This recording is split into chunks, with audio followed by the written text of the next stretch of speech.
A game, years in the making. Really looking forward to this outbreak. The Carolina Hurricanes hitting the ice outdoors tonight for their first ever Stadium Series game. It's amazing how they're able to create ice in any condition. Rtdnacs flocking in from all over to support their team. It's not often that I travel back to somewhere more than once, but this place, it's amazing. The anticipation is building, puck drop is almost here, and our coverage starts right now.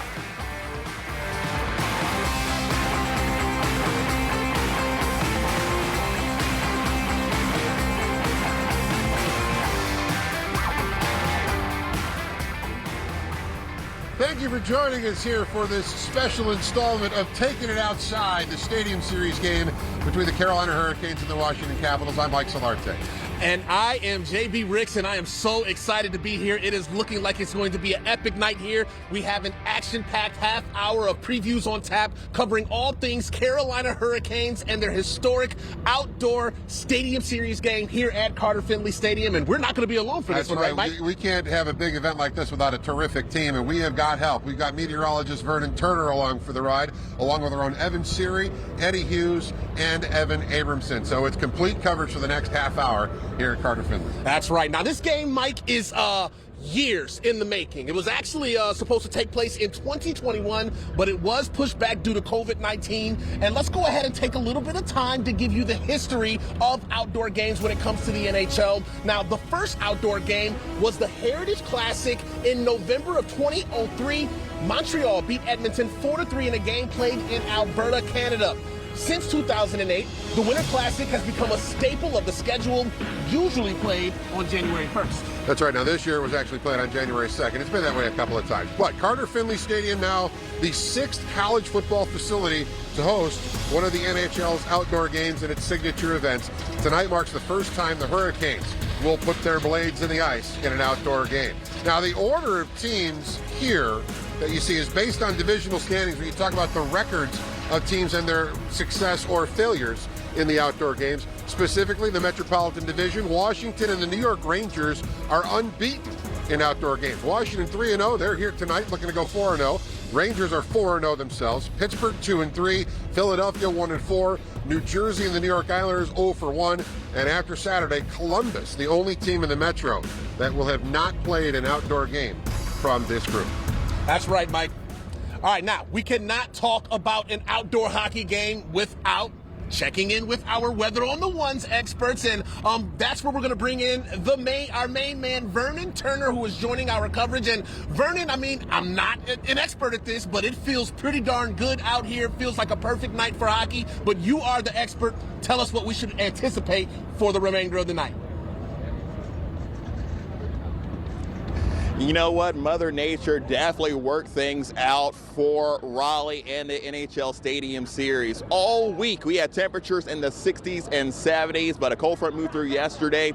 And yes, we had much more seasonable temperatures for this time in February. Temperatures right now in the 40s. By the time the game starts, we'll have temperatures right around 41, 42. Through the game's duration, skies will remain mostly clear before clouds grow in overnight. By the time the game wraps up, hopefully after a Canes victory, temperatures will be even colder down into the 30s before temperatures rest down into the low to mid 30s for an overnight low. But you know what? It's chilly outside, but once we get inside Carter-Finley Stadium, all these fans, it's going to be electric. And you know what? Before I toss it back to the station, I just want to see if I can try this one chant. Let's go, Canes! Let's go, Canes! All right, you gotta love it. So as you can see, it's electric out here at Carter-Finley Stadium for the Stadium Series. Back to you. All right, Vernon, thanks very much. Now, of course, this is a big week for the Raleigh area. Businesses in and around Raleigh are reaping the benefits of the spectacle in their own backyard. The game is expected to generate close to $12.5 million in total economic impact, according to Visit Raleigh. Now, we talked to the owner of a trolley pub in Raleigh, who says on Friday they saw record sales. The company attributes it directly to this big event.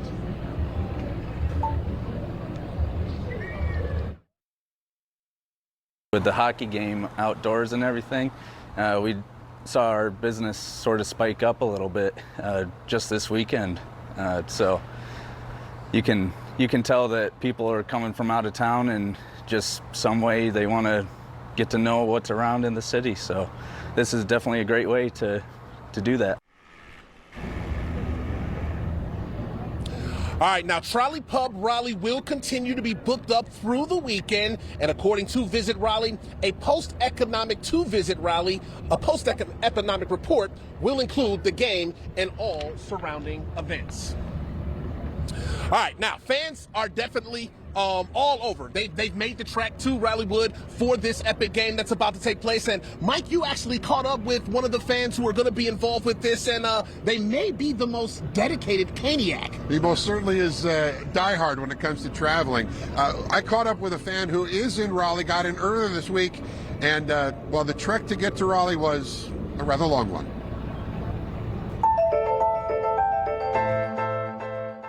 This is no ordinary week in Raleigh, no matter what the luggage says. The signs are everywhere. Outdoor hockey is coming, and that means the visiting fans are too. But on Wednesday, a hero emerged on the escalator. Paul Lawson, the Scottish Caniac diehard, making the more than 3,600-mile trek to be at Carter-Finley Stadium this Saturday. And a nice way to start the trip was running into legendary Hurricanes goaltender Cam Ward. Hey Cam, how you doing? I'm Paul from Scotland. We've met before. We have met before. Lawson bleeds Hurricanes, well, red, but only after bleeding Hartford Whaler green. And how does such a devotion for a Scottish native develop?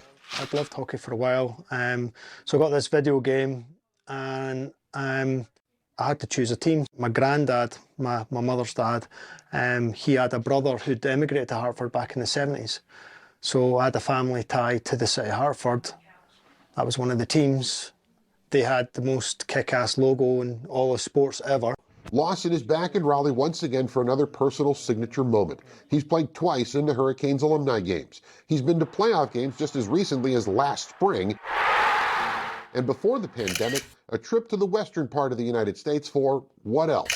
Hurricanes hockey. I'll come with you to Vegas. Let me have a look at the NHL fixtures and see, oh, they're playing the Canes in about 3 weeks. You fancy going then? Lawson's loyalty to the team has also widened his circle of friends. He'll stay with fellow Caniacs in their home over the next 11 days, feeling like a part of their family while also belonging to an even bigger one. I absolutely love it here. It like genuinely is a second home now. It's not often that I travel back to somewhere more than once, but this place, it's amazing. Now, Paul and his North Carolina Caniac family, they went to dinner Wednesday night with a pair of other Caniacs who came in from Finland. Oh, wow. So Finland has, as far as we know, the longest trek to get here to the outdoor game, but it just shows that the Caniac fandom stretches beyond the borders of the state, beyond the borders of our country. It's global. It's a big-time effect, and it's really neat to see. Absolutely, absolutely. It's so really good to see how much the sport is growing in this market right here. So the Canes will be sporting brand new gear for tonight's Stadium Series. The team will actually wear these red and black Adidas uniforms, and for the first time in team history, the jerseys feature absolutely no white, Mike. Now, the team's black helmets will feature an oversized red logo on the left half and the players' jerseys number on the right. The black pants will feature the team's warning flag logo on the take warning flag logo, that is, on the player's left leg, and the group will wear black gloves. It's a sharp look. I mean, it's a really, really good look. The designers on this thing came up with something that was unique because the numbers on the helmets, the numbers on the sleeves, much bigger because of the outdoor venue. You get these logos that can be seen from space, which is kind of nice. Now, it's not just the team that's sporting the new threads this week. Yeah. No. Among the tens of thousands of fans, some will be wearing either these Canes colors or another kind of creation. Yeah, and that creation will definitely be something that'll be seen here tonight in the Stadium Series, and we've got more on that with this story right here. Hey, good evening, guys. Well, listen, Matt Goldman has had just a crazy last few weeks. He tells me he has had so many orders come in, he's had to tell people, sorry, no more, I am completely booked. And you know what, Mike and JB, that's just the nature of sports, especially when there's a big game like the one tonight behind me here, the Stadium Series game. It means a lot more business and just a bit more pressure. This one? So these are all ones that are either done or waiting for one reason or another. It's crunch time for Matt Goldman. It's been really, really busy. Goldman, owner of Liberty Bell Jerseys. These are all from customers of people who have sent me jerseys to work on and get customized. So there's a whole bunch in here. Has just days to complete dozens of orders for dozens of Rtdnacs. I know a lot of people are hoping to get their jerseys back by the time the Stadium Series is here.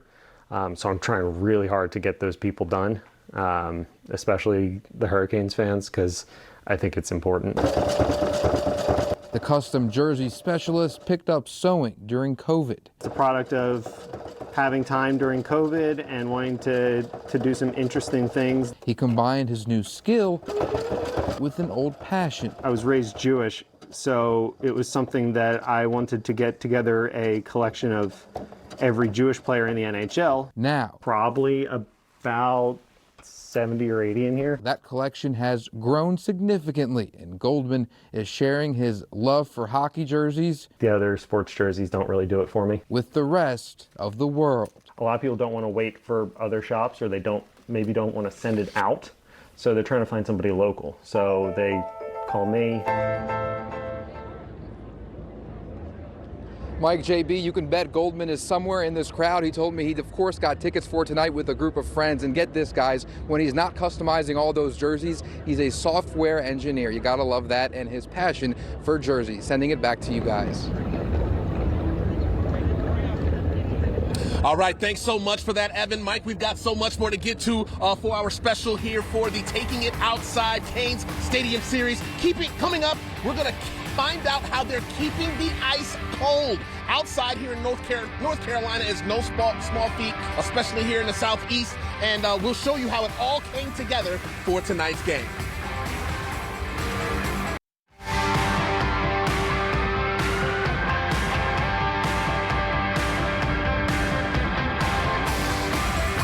Welcome back inside, Taking It Outside, the Canes Stadium Series special. JB Ricks, Mike Solarte here with you, and fans are coming from all over the place to check out this game tonight. It's the first ever professional outdoor game in North Carolina history. Absolutely, Mike. And the outdoor and the process to build the outdoor complex, it's a very complex job. And that's where we're going to welcome in Spectrum News 1 sports reporter Evan Abramson, who's been on top of the job all week long, and he has more on that specific story. Evan?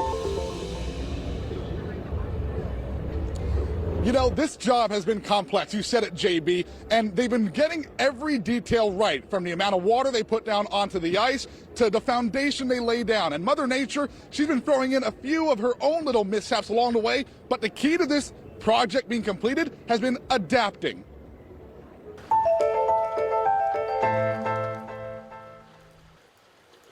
It's a simple formula. Water and temperatures below 32 degrees Fahrenheit, and you have ice. But how do you create ice needed for an outdoor hockey rink when Mother Nature doesn't always cooperate? It's the mobile refrigeration unit making the NHL Stadium Series possible. The Washington Capitals taking on the Carolina Hurricanes here in Raleigh, North Carolina. It's here where 20,000 liters of water is able to make 2 inches of fresh ice usable for hockey players to skate on. Here, our plan is to go with about 2 inches of ice. You know, next door at PNC, I know the guys there, they have probably about 1.25 inches, 1.5 inches. So we'll run a little thicker just to be on the safe side with an outdoor game. It gives us a lot sturdier of a sheet. It was a relatively easy process for Derek King and his crew. First, you lay down the foundation, and then you open the floodgates. Mother Nature contributes some rain, and then you adapt. We've kind of got accustomed to adapt with what we see. So if we do get any rain, we'll freeze what we can with the truck, and if we can't freeze it, we'll just squeegee it off. So we've we just have to adapt to what we're going to see. And adapting means an extreme number of Zamboni rides. Let's leave it at kind of extreme. Listen, this ice crew is incredible. You know, Boo mentioned coming back from watching the Super Bowl and he saw the lights on and he realized, yeah, something must be going on. And that's the norm. This is a 24/7 operation all the way through to the game. It's amazing how they're able to create ice in any condition. And voila, like the man said, we have ice, a rink, and a stadium ready to welcome fans by the thousands. Well, the fans are already trickling into the stadium. The ice is all built.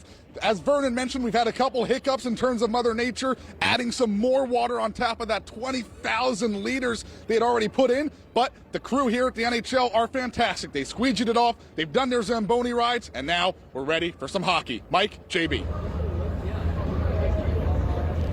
All right, Evan, thank you very much. You know, it is an amazing process to see it all come together so quickly. The NHL's done a magnificent job in getting it all done. Now, when we talk about the Hurricanes, their reach is not confined to just the Triangle, not just to Raleigh, especially when it comes to youth hockey programs that are found in Raleigh and Greensboro, as well as Charlotte. That's absolutely, Mike, and that's where we're going to bring in the one and only Eddie Hughes, who has more on the Thunderbirds and their intricate part of this stadium series that's taking place. Eddie, what you got for us? Well, JB, the Carolina Junior Thunderbirds offer all kinds of programs to kids of all ages. Their entry-level program for those that are new to the ice is called Learn to Skate. After that, kids can move on to their Learn to Play program. And then after that, if they're ready to pick up the sticks and drop the pucks, they can join the 6U and 8U teams. So I went to one of their practices and found out how the sport of hockey has been growing so much in the Piedmont Triad.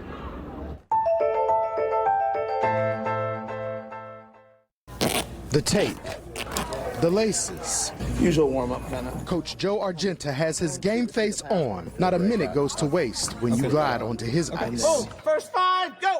If you want a spot, you better stand tall, at least as tall as you can in elementary school. Coach Joe is the head coach of the 6U, 8U Carolina Junior Thunderbirds in Winston-Salem. When I first moved here in 8th grade, our team literally had 6 people. So 0 people on the bench, no rests. Coach Joe grew up with a love of hockey, but youth programs in his day were only getting started. All right, good. So 10 years ago, he got to work, bringing more kids to the sport. Down, throwing the crossover, turn. Bringing his love of the game to new generations. Being goalie, getting the score, and practices. I just thought it was really, really cool. It was a slower start, but he says 6 years ago, the program took off. My first couple of years, they came just sitting in the stands with people. I'd overhear conversations. I wish we had a team. And I'm looking down saying, oh, we do have a team. We have this. And I'd start talking to people. The Carolina Thunderbirds returned to Winston-Salem in 2017, helped fuel renewed local interest in the sport. Now 200 kids participate in 5 different programs associated with the Carolina Junior Thunderbirds. We have 30 U8s right now. And 1/3 of them are girls, 1/3 of them are under 6. And then just getting bigger and bigger. So you could say Coach Joe passed the puck to a shot at coaching. But he'd tell you it was the biggest goal of his life. Now the team competes in the Carolina Amateur Hockey Association against teams in cities such as Greensboro, Roanoke, and this is just a great program that's all across the state. Now the Carolina Hurricanes, they give grants to the team, and that helps them grow the programs even more. Mike, JB? All right, Eddie, thank you very much. We got much more to go. We've taken it outside as the Hurricanes and the Washington Capitals get you closer to puck drop here inside Carter-Finley Stadium. Stick around.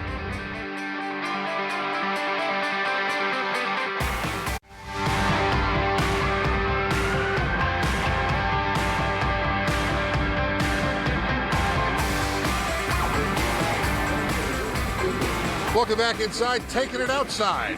Hurricane Stadium Series, our special coverage leading into tonight's outdoor game, the Stadium Series game between the Hurricanes and the Washington Capitals. We're running out of time here, JB. So as we look ahead to this matchup, I mean, we could talk all about all the outside stuff and outside noise. There's 2 points on the line tonight between these two clubs. This is an important game. It's a regular season game. Absolutely. And, you know, speaking of Don Waddell a couple of weeks ago, his main concern coming into tonight was the weather. Check. Yeah. That is absolutely perfect for tonight. But his other main concern was getting the 2 points. Yes, there's all the hoopla going on, you know, with this being the first ever outdoor game here in North Carolina, but business needs to be handled, and the Carolina Hurricanes want to continue to keep their stranglehold on the division and keep that second place position that they have in the Eastern Conference standings. Now, I was down there for Roddy's pregame press conference, and I asked him, now that the hoopla is all behind us, is it easy for them to get into game mode? And he just said, you know, we'll see. We'll see how it goes. He just wants a solid effort from his team, but the Canes general manager, he wants them 2 points. Yeah, well, that's critical. I mean, you got to get the 2 points tonight, and that's the ultimate goal in these regular season games. And like you mentioned, in the standings, it's important for Carolina to continue to keep pace and pushing the Metropolitan Division lead as far as they can. Now, of note in this game, no Alexander Ovechkin. He's away from the team. Family issue that has taken him away from the club. He did not play against Carolina on Tuesday. The Capitals have said they're playing this game for Ovi.